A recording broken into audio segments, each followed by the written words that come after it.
my name is Richard, and I want to welcome you to our little talk today on Netflix. Now, how many of you are Netflix subscribers? Okay, so I want to talk about Netflix, how it's changed over the years, different things like that, and some things you may not know about Netflix. So, Netflix originally started with mailing you DVDs in the mail. If you remember that, they would mail you DVDs in the mail. And you get a DVD in the mail, but a lot of people don't realize that none of the studios liked that. They didn't like you mailing DVDs. Netflix never officially bought DVDs from Disney or Warner Brothers or Sony or anyone like that. You know what they did? They sent their employees out to the store and bought as many copies as Walmart and Target and Best Buy would allow them to buy of individual DVDs in their different distribution center areas. Because here's the important thing. I want you to understand this before we go any further. The rights for a DVD disc lie on that disc and whoever owns the disc. So if you own a movie, you actually have the rights to take that movie and sell it to someone else. So you can take that movie, you can sell it to someone else. It's very, very simple. The problem is when you start streaming movies, stuff gets a lot more difficult. Now, if you have Netflix, you probably now have the streaming movie service. Am I correct in that assumption? You have the streaming movie service, the streaming video service, the streaming TV service, also the app, which is called Netflix. And I think what's interesting is more and more stuff on Netflix is actually starting to be available, created, produced, bought by, everything by Netflix. So what you'll notice is that's very interesting. Let me turn it sideways. I can only turn it one way. Is that a lot of this now says on it Netflix, Netflix, Netflix, Netflix, Netflix, Netflix, Netflix, Netflix. Now what does that mean? Who owns the DVD if it says Netflix on it? Netflix owns the DVD. And this is where it's getting interesting. Over 20% of the content on Netflix now is made by Netflix. So you can watch it, you can stream it anywhere in the world. And a lot of people had problems because you couldn't watch Netflix video on airplanes. You know, the Wi-Fi wasn't fast enough, different things like that. On airplanes, you couldn't watch Netflix video on airplanes, you couldn't watch Netflix videos on cruise ships or different things if you didn't go ahead and download all the stuff, because you couldn't download, you could only stream. And here's what's really cool, and it's a reason a lot of people have gone back to Netflix. As of 2 months ago, or 3 months ago, right when I came, late January, early February, Netflix started allowing people to download videos from Netflix. Now, not everything is downloadable, only things that they have the rights to. So every single show Netflix makes, House of Cards, a new show called 13 Reasons Why, a show that's bringing back my childhood that I'm watching right now that's called Bill Nye Saves the World, which is Bill Nye the Science Guy, who actually judged me at the International Science Fair about 10 years ago, Bill Nye the Science Guy. I won 4th place in the world in engineering, but that's a story for another time.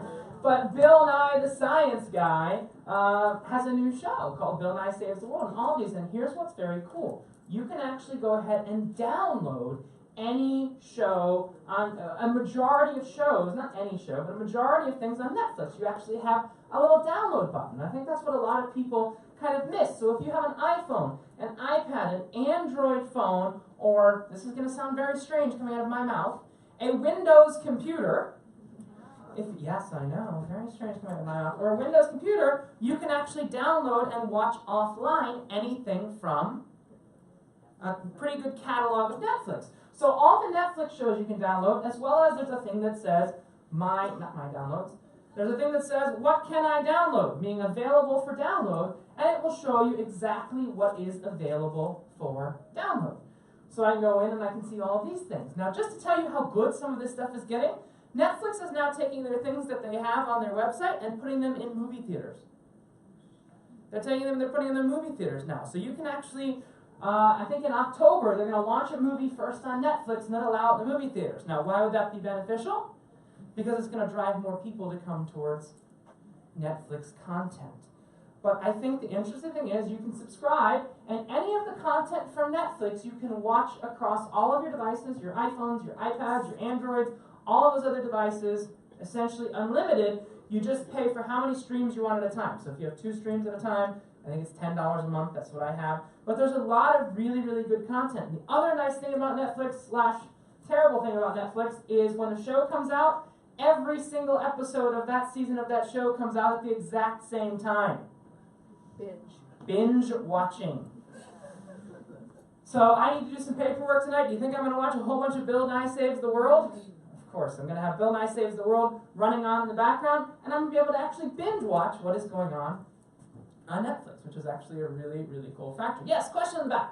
I have a question. Yes, go ahead. To be able to download, you have to have To be able to download, you have to have internet, and downloads are good. I'll go further your question. Downloads are good for 30 days. So if you go on a cruise, and you can still keep those downloads for 30 days. Continue your question. Okay, and where, after you download to your iPad, Uh-huh.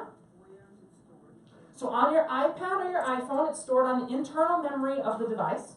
If you have an Android device, you can determine to put it either on the internal memory or on the SD card, because Androids have significantly less space on them as a whole. Now, the cool thing is, based on your question, you can actually choose different download qualities. You can do SD, SD plus, or HD. So I have a 256 gig iPhone, so obviously I go HD because I go HD. But I can go in and I can download any of these shows that I wanted to download there. Does that answer your question there? So it stays on your phone, local to your phone. Now I'll give you an example. Jurassic Park here has expired. So since Jurassic Park expired, even if I try and play it, it's not going to play, so I need to re-download that. The reason it goes for 30 days is because you have a membership and it renews every 30 days. Just to give you a concept on there, the membership renews every 30 days, and you've got that right there. Any other questions? I just wanted to give you a little idea. Yeah? How much memory would it take to download, say, a series like that? So Bill Nye Saves the World, I'll give you an example. I downloaded an SD a couple nights ago, and it is 13 episodes, and it's about 1.5 gigabytes for 13 half-hour episodes. So 7 hours is about 1.5 gigs, just to give you an idea, because they're 30 minutes each. It's not that much because Netflix, what? In HD. In SD Plus, which is essentially 720p HD, meaning HD on your phone screen, not HD on your TV screen. Does that make sense? That's the so you have phone screen, good quality, phone screen HD, and then you have TV screen HD. So I can take this and I can plug this directly into my TV or into a projector, and it works really, really well. And this is an application, a mobile application. I use it on my Mac at home. Yeah, if you use it on your Mac at home, you're not getting the whole benefit. What you really should do is you just download the Netflix app right from the App Store, right here, the big capital letter A, or Google Play Store if you have an Android device, or you can even download it on Amazon Kindle devices. It has the little store there and everything like that. And what's really cool is Netflix is actually one of our partners in our Accelerate program. I'm going to tell you one more cool thing. Let me show you one more cool thing about Netflix. It's one of our partners in our Accelerate program, so I check Net. I have to watch Netflix to make sure it works.